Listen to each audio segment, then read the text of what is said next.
자, 베드로전서 계속해서 하도록 하겠습니다.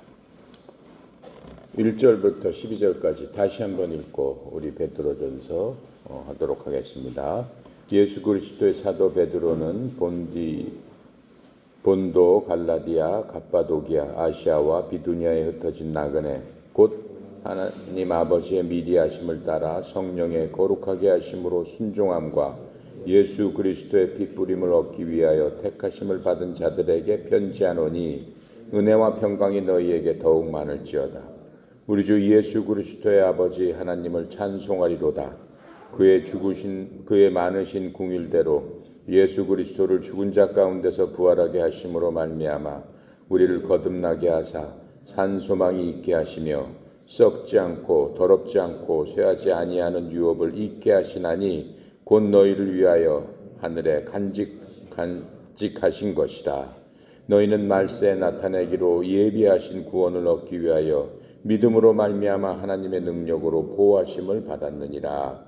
그러므로 너희가 이제 여러 가지 시험으로 말미암아 잠깐 근심하게 되지 않을 수 없으나 오히려 크게 기뻐하는도다. 너희 믿음의 확실함은 불로 연단하여도 없어질 금보다 더 귀하여 예수 그리스도께서 나타나실 때 칭찬과 영광과 존귀를 얻게 할 것이니라. 예수님을 너희가 보지 못하였으나 사랑하는도다. 이제도 보지 못하나 믿고 말할 수 없는 영광스러운 즐거움으로 기뻐하니 믿음의 결국 곧 영혼의 구원을 받음이라. 이 구원에 대하여는 너희에게 임할 은혜를 예언하던 선지자들이 연구하고 부지런히 살펴서 자기 속에 계신 그리스도의 영이 그 받으실 고난과 후에 받으실 영광을 미리 증언하여 누구를 또는 어떠한 때를 지시하시는지 상고하니라. 이 섬긴 바가 자기를 위한 것이 아니요 너희를 위한 것임을 계시로 알게 되었으니 이것은 하늘로부터 보내신 성령을 힘입어 복음을 전하는 자들로 이제 너희에게 알린 것이요 천사들도 살펴보기를 원하는 것이니라. 지난 시간에 우리가 8절부터 했습니다. 오늘은 12절까지 나머지 절을 이제 살펴보도록 하겠습니다. 베드로 전서는 이미 얘기한 대로 베드로가 성령의 힘을 입어서 서신 형식으로 많은 사람들, 믿는 성도들에게 쓴 겁니다. 특히 베드로는 예수님의 제자들 중에 베드로는 수제자라고 일컬어졌죠. 근데 그 베드로는 특별히 유대인들, 자기 동족들을 위한 복음을 전파하는 그러한 복음 전도자로서 세워졌습니다. 하지만 지금 여기서 얘기하고 있는 수신자들은 주로 유대인들이었지만 유대인 아닌 경우도 있었어요. 초기 기독교는 거의 유대인들이 기독교인들이었어요. 그러니까는 많은 사람들이 생각하기에 로마 제국도 생각하기에 예수님 복음이 전해지는 그 초기에는 예수님께서 자기 동족들에게 그 제자들도 물론 다 유대인이었지 유대인 아닌 사람들은 없었죠. 그렇기 때문에 로마에서도 생각하기를 기독교가 그 유대교의 한 종파라고 생각을 했습니다. 근데 나중에 기독교하고 유대교는 틀리다라고 하는 것을 알게 되면서 이 복음을 전하는 이러한 사람들을 핍박하기 시작하는 그런 것들도 우리가 살펴봤습니다. 자, 그래서 지난 시간에 했던 8절에 보면은 그 당시에 예수님은 이미 돌아가셨어요. 이 편지가 써진 거는 63년도, 주후 63년도, 서기 63년도쯤에 써졌고 예수님이 돌아가신 거는 AD 30년경에 돌아가셨기 때문에 벌써 이 서신이 써진 거는 예수님 돌아가시고 30년이 지나서 이 편지가 제자들한테, 믿는 사람들한테 써진 거기 때문에 예수님을 말로만 들었지 우리랑 똑같은 상황이죠. 우리도 예수님을 본 사람이 어디 있습니까? 말로만 듣고 이런 그 제자들이 그 성령님에 의해서 남겨놓은 이러한 서신서라든가 복음서를 통해서 예수님을 믿고 예수님을 깨닫고 알게 되는 거죠. 똑같습니다. 하지만 그 당시는 우리보다는 좀 낫겠죠. 예수님을 본 사람들이 아직까지도 살아있는 그런 경우가 많이 있겠죠. 물론 베드로는 예수님하고 같이 다녔기 때문에 3년 반을 같이 다녔기 때문에 예수님과 먹고 자고 했던 사람이니까 생생한 기억 속에서 제자들한테 복음을 생생하게 전할 수 있는 그러한 이점은 있지만은 지금 본 걸로 지금 얘기하는 게 아니고 이 예수님의 그 말씀을 갖고 지금 이렇게 복음으로써 전해지고 있는 그런 것들을 우리가 알 수 있습니다. 그래서 8절에 보니까 보지 못하였음에도 불구하고 그 예수님을 사랑한다라고 얘기를 했죠. 그리고 또 예수님을 사랑할 뿐만 아니라 보지 못했음에도 불구하고 예수님을 믿을 수 있다라고 하는 겁니다. 또 믿음을 통해서 그 믿음을 통해서 그리스도 안에서 기뻐한다라고 8절에서 얘기하고 있습니다. 결국은 그 모든 것들이 말할 수 없고 영광 가운데 기쁨으로 너희들에게 나타난다. 예수를 믿는 것은 기쁨입니다. 그러니까 예수를 믿고 우울하다, 예수를 믿고 힘들다, 어렵다 그런 말은 안 되는 거예요. 예수님을 진정으로 만나지 못한 사람들이다라고 하는 거죠. 우리는 예수님을 말씀을 통해서 만나는 거예요. 왜 말씀을 통해서 만나냐면은 요한복음 1장에 보면은 말씀이 육신이 돼서 이 땅에 오신 분이 바로 예수님이다. 예수님의 본체는 눈으로 보고 만지고 했던 그것이 아니고 그것은 피상적인 거다라고 하는 거예요. 우리가 옆 사람을 볼 적에 그 사람을 봄으로써 안다라고 할 수 있나요? 처음 만난 사람 악수하고 안녕하세요 해서 그 사람을 봄으로써 안다고 할 수 있어요? 외모는 알 수 있죠. 눈은 어떻고 코는 어떻고 키는 어떻고 머리카락은 어떻고 알 수 있죠. 근데 그거는 피상적인 것이다라고 우리가 얘기를 합니다. 겉으로 그냥 눈으로 보여지는 것. 피상적인 게 그 사람을 나타나지는 않습니다. 그러니까는 우리가 요즘 하고 있는 청문회 보면은 장관이 되려고 하는 사람들, 또 국무총리가 되려고 하는 사람들, 그 사람들 겉으로 보기에는 외교관이고 교수고 하니까 얼마나 멋있어요. 멋있죠. 옷도 잘 입고 멋있죠. 그런데 왜 청문회를 해요? 그 사람이 갖고 있는 마음속에 있는 생각들, 사상들 그런 것을 검증하고 또 그 사람들이 했던 것을 알아보기 위해서 청문회라는 걸 하죠. 그와 마찬가지로 지금 우리가 예수님을 봄으로써 믿는 게 아니다라고 하는 거예요. 봄으로써. 어떻게 믿는 거예요?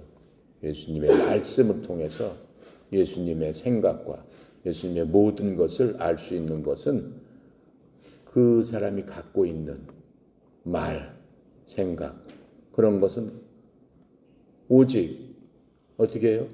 말을 통해서 우리가 알 수 있는 거죠. 그렇죠? 근데 그 말도 사람은 어때요? 진실되게 얘기하지 않잖아요. 난 모릅니다라고 했다가 증거를 대면 죄송합니다라고 얘기하잖아요. 사람은 다 정직하지 않은 거죠. 로마서에 나와 있죠. 모든 사람은 정직하지 않다라고 얘기하고 있습니다. 오직 주님만이 진실되고 정직하다라고 하는 거예요. 왜 그래요? 주님은 하나님이시기 때문에 그런 거예요. 인간은 누구든지 본능적으로 자기의 죄라든가 여러 가지 숨기고 싶은 것들을 숨기려고 하고 있는 게 그게 인간이다라고 하는 거예요. 너나 나나 할 거 없이 다 그렇다라고 하는 거예요. 자, 하지만 주님께서는 그렇지 않다라고 하는 거죠. 왜요? 말씀이 육신이 돼서 이 땅에 오신 분이기 때문에.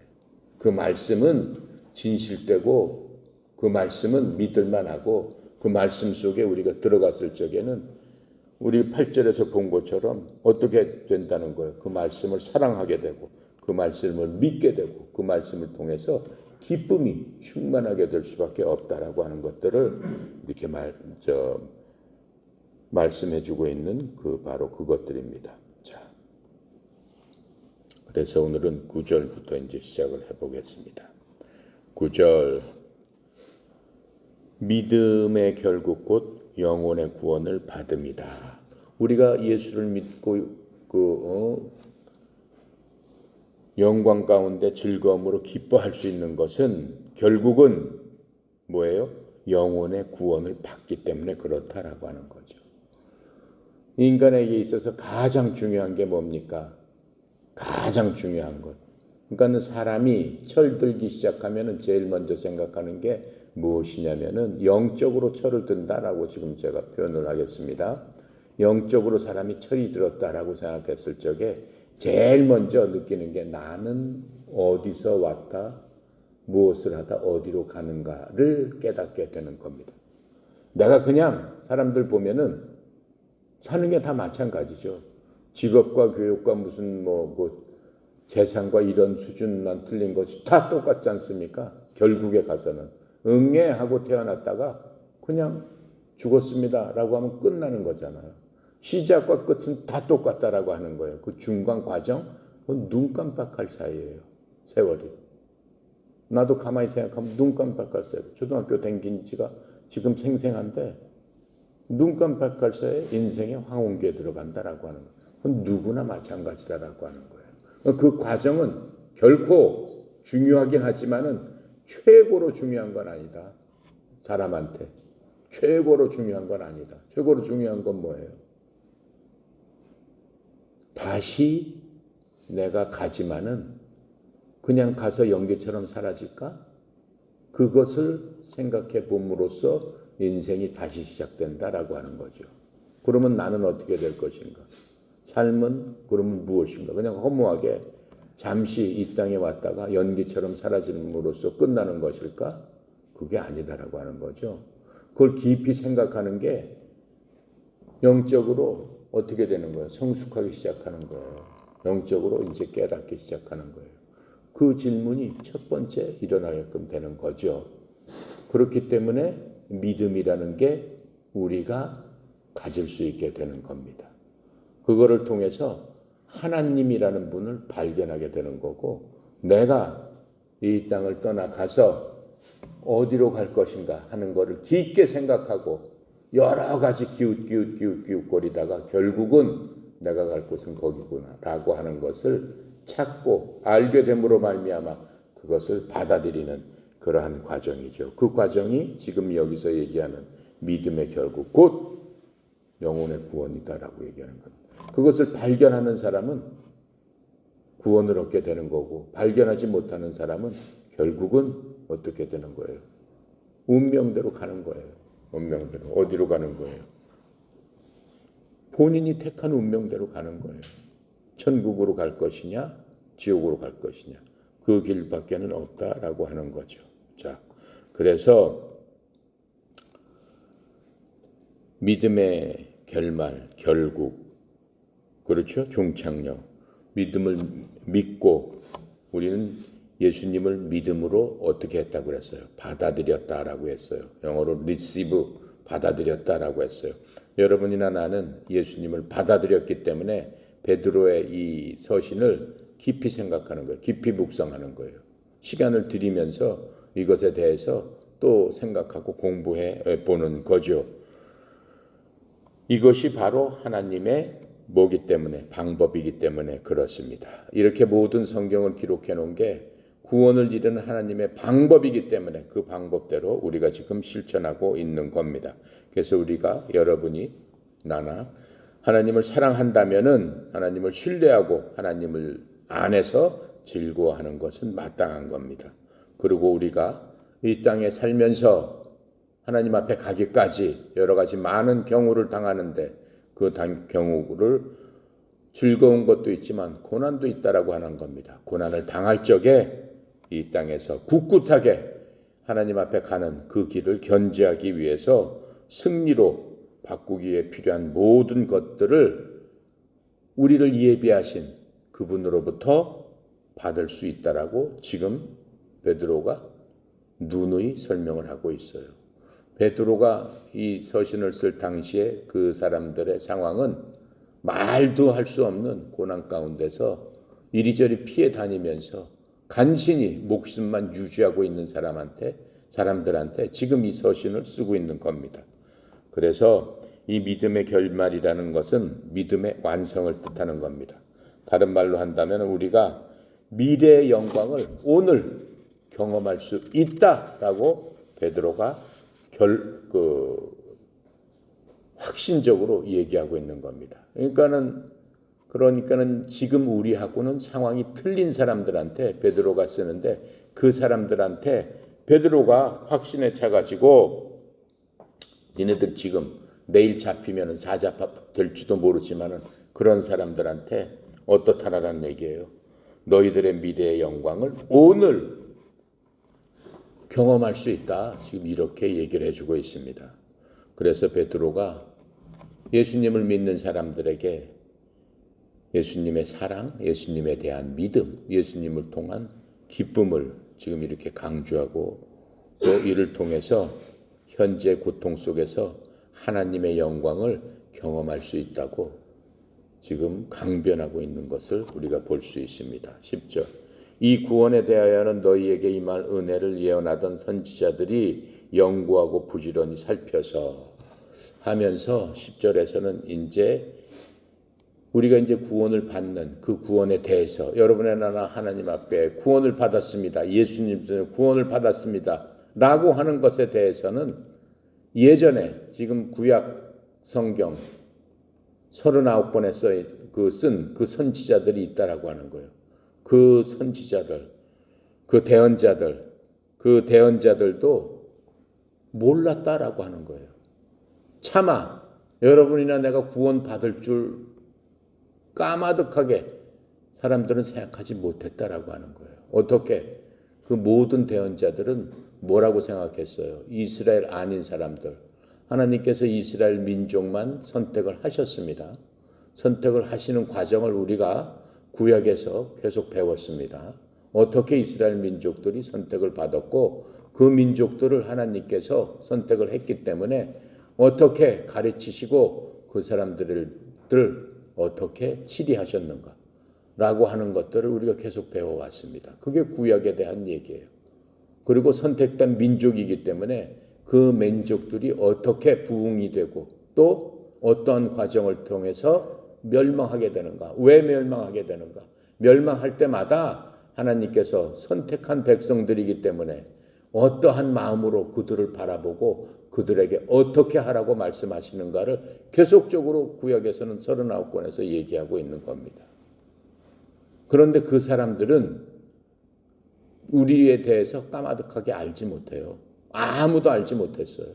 구약의 선지자들 중에서 어떠한 사람도 알지 못했어요.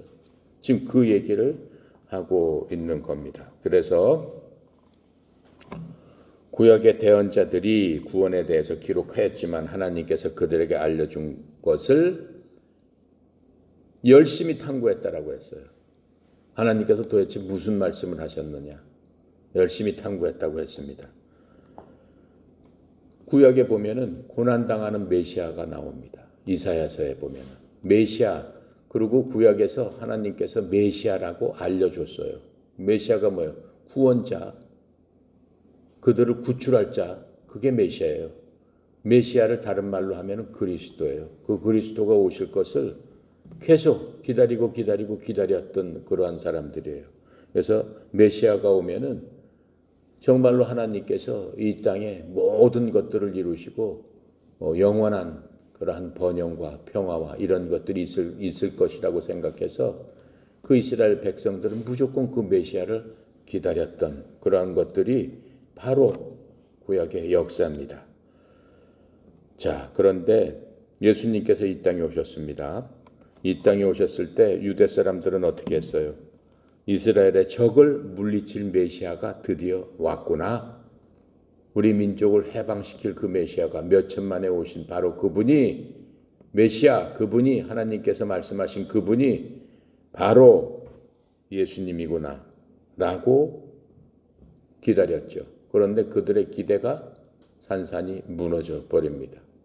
그 메시아라고 기대했던 그분 자체가 어떻게 됐어요? 십자가에서 고통을 받으시면서 강도들과 함께 같이 돌아가신 그 모습을 보면서 지금도 이스라엘 사람들은 메시아가 아직 오지 않았다라고 생각을 합니다.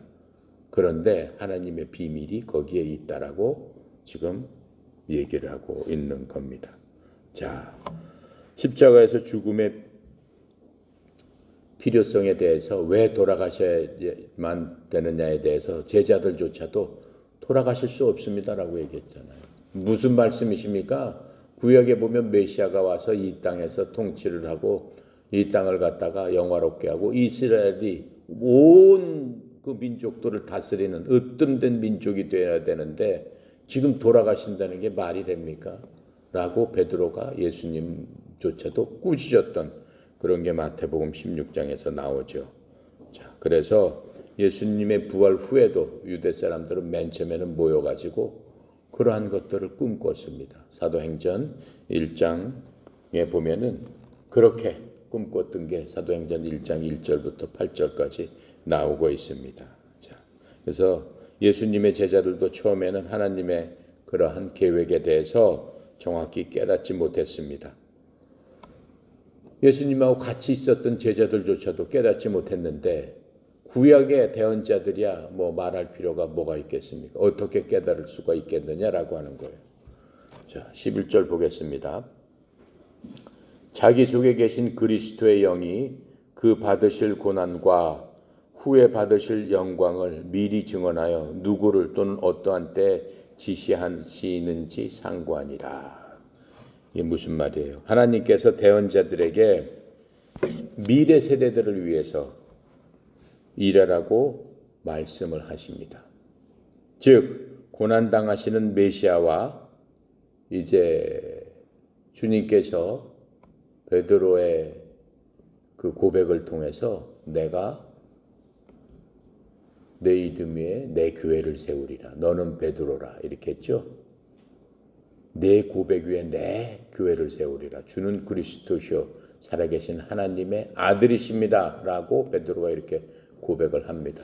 사람들이 나를 누구라고 하느냐라고 제자들한테 물었을 적에 베드로가 그렇게 고백을 해요.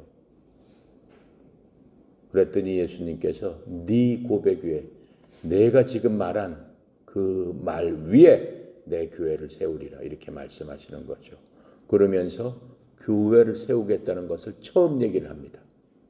그렇다면은 대언자들 구약 성경 39권에 나오는 그러한 대언자들은 그 교회라는 게 세워질 것을 알 수 있었겠느냐라고 하는 거예요.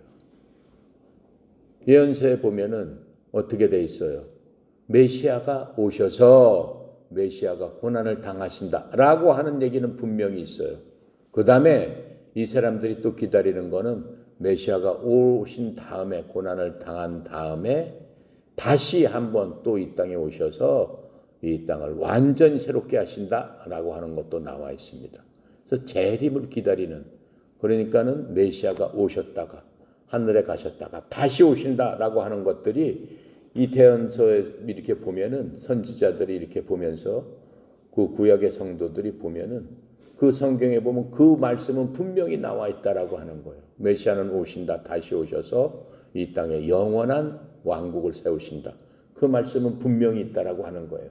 그렇다면은 오신다는 게 큰 산봉우리고 그렇죠? 그다음에 두 번째 오신다는 것들이 큰 산봉우리예요. 산봉우리하고 산봉우리 사이에 있는 계곡에 있는 그것들은 이 구약 사람들 눈에 보이지 않았다라고 하는 거예요. 바로 그 계곡 안에 있는 것을 하나님의 영원한 비밀이었다라고 지금 얘기하고 있는 거예요. 바로 그 계곡 안에 무엇이 있었을까라고 하면서 이 모든 사람들이 알아보기를 원했다라고 하는 거예요. 자, 지금 그 말씀을 하고 있는 것인데 그것을 교회 시대라고 부르는 거죠. 예수님께서 마태복음 16장에 베드로의 고백을 보고 처음으로 말씀을 하신 거예요. 교회라는 것을 처음으로 말씀을 하셨다라고 하는 거예요.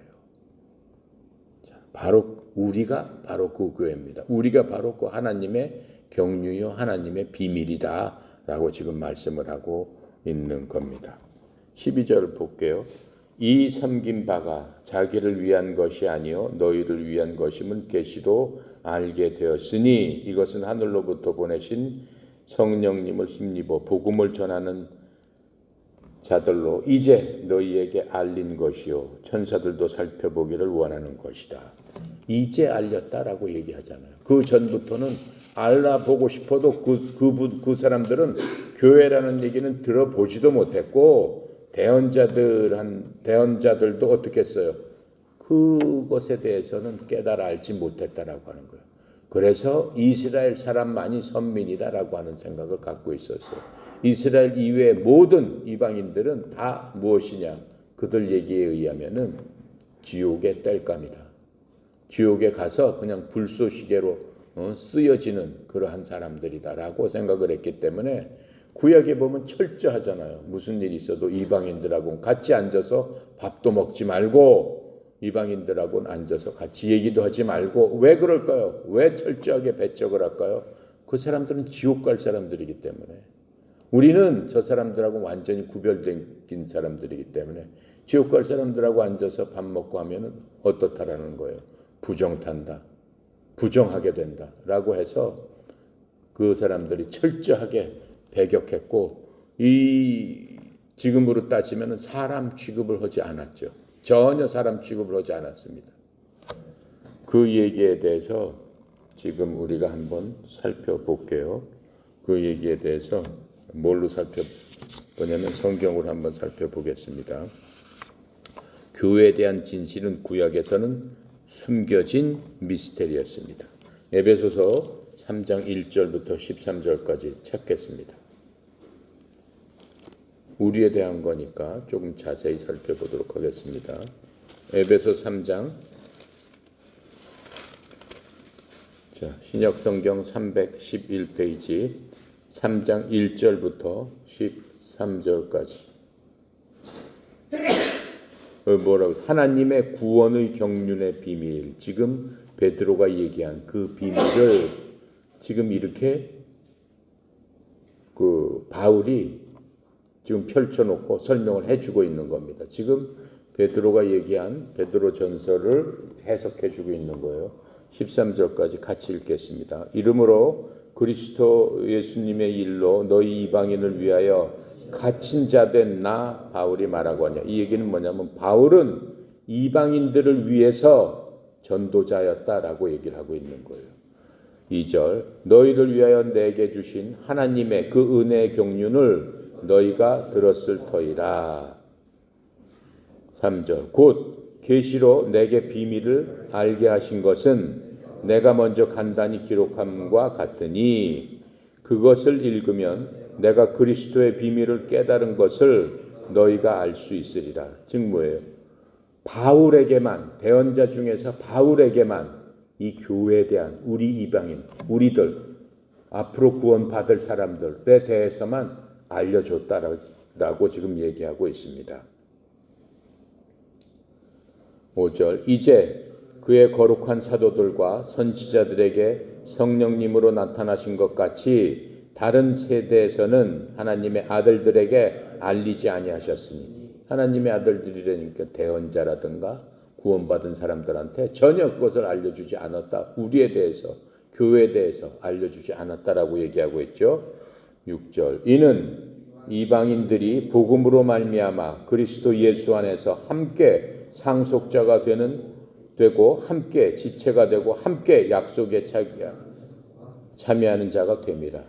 하나님께서 갖고 계신 비밀이 바로 6절이다라고 하는 거예요. 우리는 이방인들이에요. 유대인들한테는. 우리들한테 이 복음으로 말미암아 복음이 뭐예요? 예수께서 죽으시고 묻히시고 부활하셨다. 그것으로 말미암아 그리스도 안에서 우리가 상속자가 됐다라고 하는 거예요. 그러니까는 예수님이 나눠 가지실 것을 우리로 하여금 같이 나눠 가질 수 있도록 우리에게 그렇게 복을 주셨다라고 말씀하시는 거예요. 또 함께가 지체가 되고 함께 약속에 참여하는 자가 됨이라. 무슨 약속? 하나님께서 예수님한테 하나님께서 말씀하신 그 모든 것에 우리도 참여할 수 있는 그러한 자가 됐다라고 하는 거예요. 자, 7절입니다. 이 복음을 위하여 그의 능력이 역사하시는 대로 내게 주신 하나님의 은혜의 선물에 따라 내가 일꾼이 되었노라. 모든 성도 중에 지극히 작은 자보다 더 작은 나에게 이 은혜를 주신 것은 측량할 수 없는 그리스도의 풍성함을 이방인에게 전하게 하시고, 즉 바울로 하여금 우리에게 예수님께서, 하나님께서 예수님을 통해서 얼만큼 많은 복을 주실 것이다 라고 하는 것, 이미 또 주셨다라고 하는 것들을 전해줘라 라고 지금 말씀을 해주셨다라고 하는 거예요. 9절, 영원부터 만물을 창조하신 하나님의 속에 감추어졌던 비밀의 경륜이 어떠한 것을 드러나게 하려 하심이라. 이는 이제 교회로 말미암아 하늘에 있는 통치자들과 권세자들에게 하나님의 각종 지혜를 알게 하려 하심이라. 즉 교회로 말미암아 여러분이나 나를 통해서 누구한테 알려주겠다라고 하는 거예요? 하늘에 있는 통치자들과 권세들에게. 하늘에는 천사도 있고 그룹도 있고 뭣도 있고 많은 영적인 피조물을 하나님께서 만들었는데 그 중에는 통치자라는 것도 있고 또 여기서 말씀하시는 권세들이라는 것들도 있다라고 하는 거예요. 걔네들한테 우리를 통해서 걔네들을 교육시키겠다라고 하는 거예요. 그러니까 아까 베드로전서 12장 끝에 천사들도 알기를 원하느니라 이렇게 얘기하고 있잖아요. 지금 그것을 풀어서 지금 바울이 설명을 해주고 있는 겁니다. 자, 11절 곧 영원부터 우리 주 그리스도 예수 안에서 예정하신 뜻대로 하신 것이다. 뭐예요? 영원부터 베드로전서 처음에 우리를 어떻게 택하셨다고 그랬어요? 창조 전에 미리 하심으로 말미암아 우리를 택하셨다라고 얘기했죠. 그러니까는 우리가 어머니 뱃속에 태어나기 전부터 하나님께서 이 계획을 하셨다라고 지금 얘기하는 거예요. 구약이라는 것이 생기기 전부터 하나님께서는 우리를 택하시고 우리를 하나님의 비밀, 말하자면 비밀 병기로 예비를 해 두셨다라고 지금 얘기를 해주고 있는 겁니다. 자, 12절 우리가 그 안에서 그를 믿음으로 말미암아 담대함과 확신을 가지고 하나님께 나아감을 얻었느니라. 그러므로 너희에게 구하노니 사람을 위한 나의 여러 환난에 대하여 낙심하지 말라. 이는 너희의 영광이니라. 이 모든 것들이 지금 영광이다라고 얘기하는 거예요. 베드로전서에서 계속 영광, 하나님의 영광, 너희가 하나님의 영광이다라고 얘기하는 것들이 바로 여기서 풀어주는 바로 그 영광을 얘기하는 거예요. 우리는 하나님의 영광이다라고 하는 거예요. 어떻게 했을 적에 하나님께서 우리를 택하신 그 목적대로 우리가 삶을 살았을 적에는 그 자체가 우리 자체가 하나님의 영광이 아니냐라고 지금 말씀하고 있는 것들을 우리가 분명히 볼 수가 있는 겁니다. 그렇기 때문에 우리가 어떠한 경우에도 이 세상에 살면서 이 세상 것들을 바라보는 대로 내가 느껴지는 대로 내가 들리는 대로 그것을 믿지 말아라라고 얘기하는 거예요. 우리는 하나님의 영광이기 때문에 그렇다라고 얘기하는 거예요. 자, 그래서 구약에 숨겨진 바로 미스테리에 대해서 이 에베소서에서 바울이 이렇게 설명을 해줬습니다. 그래서 구약 시대 사람들은 아까 얘기한 대로 믿음으로 딱 두 가지밖에는 보이지 않았다라고 얘기하는 거예요. 메시아가 오신다, 메시아 재림이 있다. 그 사이에 있는 우리에 대해서는 하나님의 비밀의 경륜이고 하나님의 영광이었고 하나님의 은혜였다라고 얘기를 하고 있어요. 그리고 메시아가 고난받아 죽으실 갈보리 산에 대해서 지금 얘기하고 있어요. 메시아가 분명히 오시는데 그분은 죽고 다시 이 땅에 하나님의 왕국이 그분이 와서 다시 세워진다. 그것까지는 누가 안다는 거예요? 구약 사람들도 다 안다라고 하는 거예요. 구약 사람들은 그것밖에는 모른다라고 하는 거예요. 그게 어디에 있어요? 이사야서 53장입니다.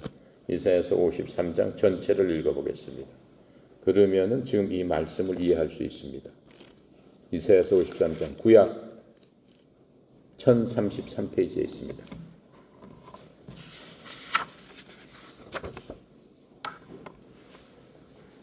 이사야서에 대해서 잠깐만 얘기하겠습니다. 이사야서는 대선지서예요. 근데 이사야는 66장으로 되어 있는데 성경이 66권인 것처럼 이사야서는 거의 예언에 대한 얘기예요. 이사야서 자체도 66장으로 돼서 그 의미가 굉장히 큽니다. 이사야서는 남유대에 속한 그러한 그 사람으로서 남유대에 대해서 얘기를 하고 있어요. 주전, 예수님이 오시기 전 700년 전에 사람입니다. 그 사람이, 그 대언자가 남유대, 남왕국, 유대 백성들, 즉 예수님께서 태어나신 바로 그 나라 사람들한테 이 대언서를 쓴 겁니다. 그 내용은 뭐냐면은 역사적인 것도 있지만은 거의 다 예언적인 거예요. 앞으로 어떻게 될 것이다 라고 하는 그런 예언적인 것으로 써가지고 뭐라고 썼냐면 이스라엘이 죄악에 빠진 것을 보여주고 회개하라라고 얘기해요.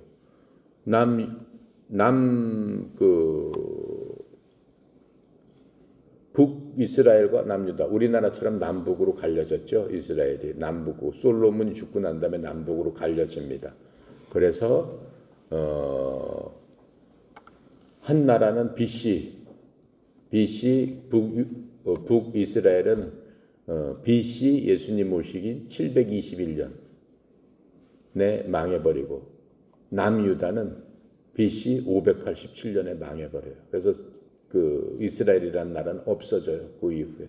그래서 몇백 년 동안 어떻게 되는 거예요? 계속해서 남의 지배 아래에 사는 그러한 민족으로 변하는 거예요. 그것을 다 알고 있기 때문에 이사야가 회개해라라고 계속 얘기하는 거예요. 하나님의 백성이고 하나님께서 만드신 나라임에도 불구하고 하나님께서 징계하시니까는 너희들 회개하라라고 얘기하고 바벨론 이제 포도 생활로 너희들은 곧 들어가게 된다라고 하는 것들을 예언해주고 있는 겁니다. 그리고 마지막으로는 이제 고난받는 메시아를 통해서 하나님이 구속하실 것이다 라고 하는 것과 나중에 이 땅에서 하나님의 왕국이 세워지고 하나님의 영광이 이 땅에서 드러날 것이다 라고 하는 것들을 설명해 주고 있는 책이 바로 이사야서입니다. 53장. 자, 다 같이 끝까지 읽겠습니다. 우리가 전한 것을 누가 믿었느냐? 여호와의 팔이 누구에게 나타났느냐? 그는 주 앞에서 자라나기를 연한 순 같고 마른 땅에서 나온 뿌리 같아서 고운 모양도 없고 풍채도 없은즉 우리가 보기에 흠모할 만한 아름다운 것이 없도다.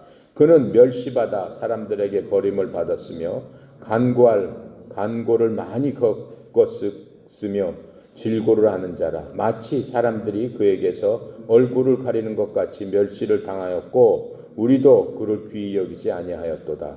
그는 실로 우리의 질고를 지고 우리의 슬픔을 당하였거늘 우리는 생각하기를 그는 징벌을 받아 하나님께 마시며 고난을 당한다 하였노라. 지금 그라는 거는 예수님을 얘기하고 있는 거예요. 자, 그래서 5절 그가 찔림은 우리의 허물 때문이요 그가 상함은 우리의 죄악 때문이라. 그가 징계를 받음으로 우리는 평화를 누리고 그가 채찍을 맞음으로 우리는 나음을 받았도다. 우리는 다 양 같아서 그릇 행하여 각기 제 길로 갔거늘 여호와께서 우리 모두의 죄악을 그에게 담당시키셨도다. 그가 곤욕을 당하여 괴로울 때에도 그의 입을 열지 아니하였음이며 마치 도수장으로 끌려가는 어린 영과 털 깎는 자 앞에서 잠잠한 양같이 그의 입을 열지 아니하였도다. 그는 곤욕과 신문을 당하고 끌려갔으나 그 세대 중에 누가 생각하기를 그가 살아있는 자들의 땅에서 끊어짐은 마땅히 형벌받을 내 백성의 허물 때문이라 하였으리요. 그는 강포를 행하지 아니하였고 그의 입에 거짓이 없었으나 그의 무덤이 악인들과 함께 있었으며 그가 죽은 후에 부자와 함께 있었도다. 여호와께서 그에게 상함을 받게 하시기를 원하고 질고를 당하게 하셨은즉 그의 영혼을 속건 제물로 드리기에 이르면 그가 씨를 보게 되며 그의 날들을 길 것이요 또 그의 손으로 여호와께서 기뻐하시는 뜻을 성취하시리로다.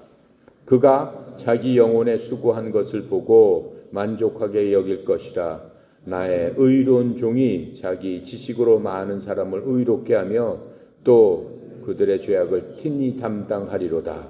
그러므로 내가 그에게 존귀한 자와 함께 몫을 받게 하며 강한 자와 함께 탈취한 것을 나누게 하리니 이는 그가 자기 영혼을 버려 사망에 이르게 하며 범죄자 중 하나로 헤아림을 받았음이니라. 그러나 그가 많은 사람의 죄를 담당하며 범죄자를 위하여 기도하였느니라. 예수님의 그 모습, 바로 그 메시아의 죽음에 대해서 이사야가 예수님 모시기 700년 전에 이렇게 분명하게 얘기를 했고 있기 때문에 구약 사람들은 메시아가 오셔서 이렇게 상하고 돌아가신다. 그런데 그분의 돌아가심에 대해서도 좀 자세하게 설명을 했잖아요.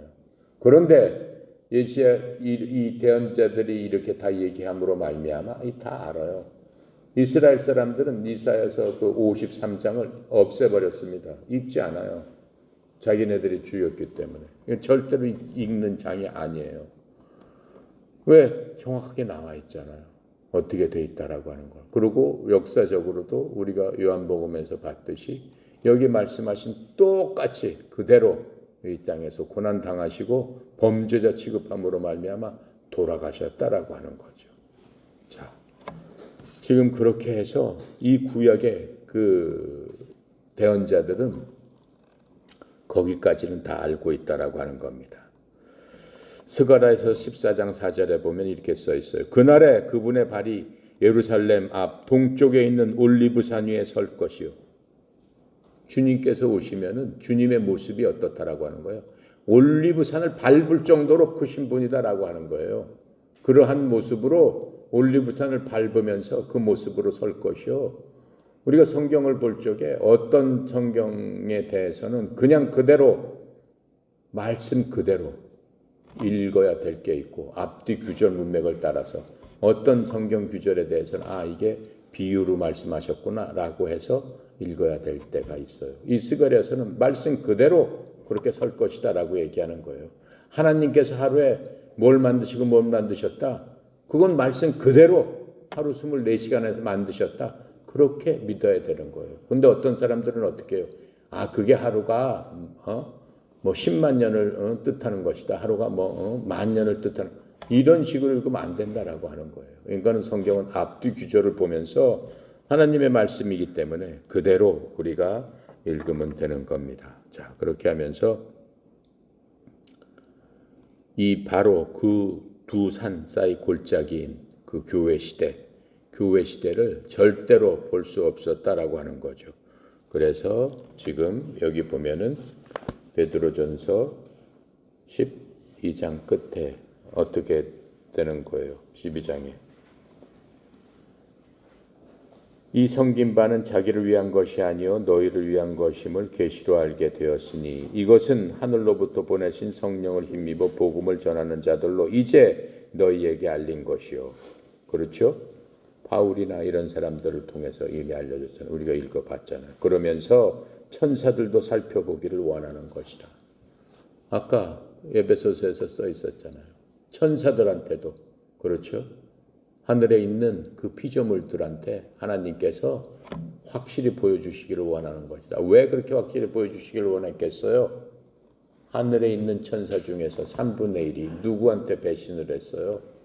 하나님을 배신해서 이 땅에 사탄 마귀가 됐잖아요. 루시퍼잖아요. 걔네들한테 확실히 보여주겠다라고. 누굴 통해서? 우리를 통해서 하나님께서 보여주시겠다라고 하는 거예요. 하나님의 권세가 어떻다라고 하는 것들을 어떠한 분이시다라고 하는 것들을 보여주는 거죠. 자, 그래서 이 천사들까지도 하나님께서 그분의 교회를 통해서 무슨 일을 하시는가 궁금해했다라고 하는 거예요. 궁극적으로 우리는 어떻게 되는 거예요? 하나님의 자녀가 됐다라고 하는. 그게 하나님의 경륜이고 하나님의 창세전부터 우리를 통해서 택하신 자들을 통해서 하나님의 자녀로 만들어서 예수 그리스도와 함께 하나님의 상속자로서 같이 나눌 수 있는 그러한 영광을 만들어 놓으셨다라고 하는 겁니다. 자, 이에 대해서는 하나님께서 교회를 통하여 천사들을 교육시키는 거예요. 우리가 아까 그것은 이미 어디서 봤어요. 에베소서 3장 1절부터 13절에서 봤습니다. 고린도전서 4장 9절에는 또 이렇게 말씀하고 계세요. 내가 생각하건대 하나님께서 사도인 우리를 죽이기로 정하신 자같이 마지막에 두셨나니 우리가 세상과 천사들과 사람들에게 구경거리가 되었노라. 이렇게 하시면서 천사들에게도 하나님을 배신한 그 천사들에게도 확실하게 내가 보여주마라고 하시는 것들을 알 수 있습니다. 자, 이제 우리는 어떤 자들이에요? 구약 성도들한테는 하나님께서 그걸 비밀로 해 주셨지만 우리한테는 어떻게 해요? 완전한 말씀을 하나님으로부터 갖고 있다라고 하는 거예요. 구약시대 그 제자들도 완전한 말씀을 다 갖고 있지 못했어요. 베드로는 요한계시록 보지 못했어요. 왜 그래요? 요한계시록은 90년도에 써졌고 베드로가 죽은 거는 AD 65년경에 죽었어요. 그러니까 보지 못했죠. 성경이 그 이후에 써진 거는 보지 못했어요. 근데 우리는 베드로보다 더 많은 것을 알고 있다라고 하는 거예요. 하나님의 완전한 말씀을 우리는 갖고 있다라고 하는 거예요. 누가복음 24장 25절부터 27절입니다. 찾겠습니다. 누가복음 24장.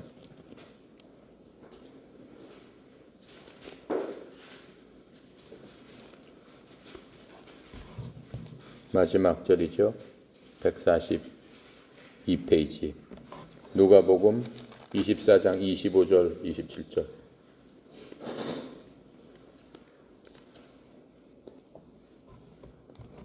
찾으셨죠? 읽겠습니다. 이르기를 미련하고 선지자들이 말한 모든 것을 마음에 더디 믿는 자들이여 그리스도가 이런 고난을 받고 자기의 영광에 들어가야 할 것이 아니냐 하시고 이에 모세와 모든 선지자의 글로 시작하여 모든 성경에 쓴 바 자기에 관한 것을 자세히 설명하시니라. 예수님께서 구약에서 자신한테 얘기해 준 모든 것들을 자세히 설명해 주셨다라고 하는 거예요. 그러니까 성경에는 모든 것들이 확실하게 다 나와 있다라고 하는 거죠. 그래서 이 베드로가 얘기하는 거는 뭐예요? 고난의 시간. 지금 이 베드로 전서에 깔린 뒷배경은 엄청난 고난을 받고 있는 성도들한테 확실하게 얘기를 해주는 거예요. 이 고난 가운데서도 너희들이 이러한 것들을 너희들은 이미 받은 사람들이다. 그리고 너희들은 앞으로 어떻게 삶을 살게 될 것이고 또 거기에 맞춰서 너희들은 어떠한 삶을 살아야 된다. 현재 너희가 겪고 있는 그 모든 것들은 장차 올 그런 영광에 비하면 아무것도 아니다라고 하는 것들을 지금 강조하고 있는 겁니다. 그래서 고난의 시간대에는 우리가 신약과 구약의 성경으로 돌아가서 용기와 깨달음을 얻고 필요한 모든 것들을 주님께서 채워 주실 수 있다라고 하는 겁니다. 그래서 우리가 예수님을 믿을 때 우리는 영광을 위해서 태어났다라고 하는 것 이미 설명을 했죠. 영광을 위해서 우리가 태어났다라고 하는 것에서 절대로 흔들리면 안 된다라고 하는 겁니다. 우리는 영광을 위해서 그렇기 때문에 보호를 받고 있는 겁니다. 또 우리가 주님께 순종할 적에 고난을 경험하면은 우리는 영광을 위하여 준비되고 있는 상태다라고 하는 겁니다. 준비하고 있는 것이다라고 하는 겁니다. 그 고난은 영광을 위해서는 준비다라고 얘기를 하는 겁니다.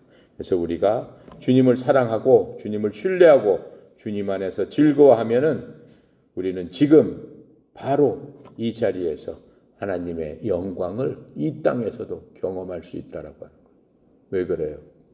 아까 읽은 그대로예요. 에베소서 읽은 그대로예요. 기도하고 마칩니다. 감사하시고 거룩하신 하나님, 하나님의 은혜의 영광을 찬양합니다. 우리가 만입이 있어도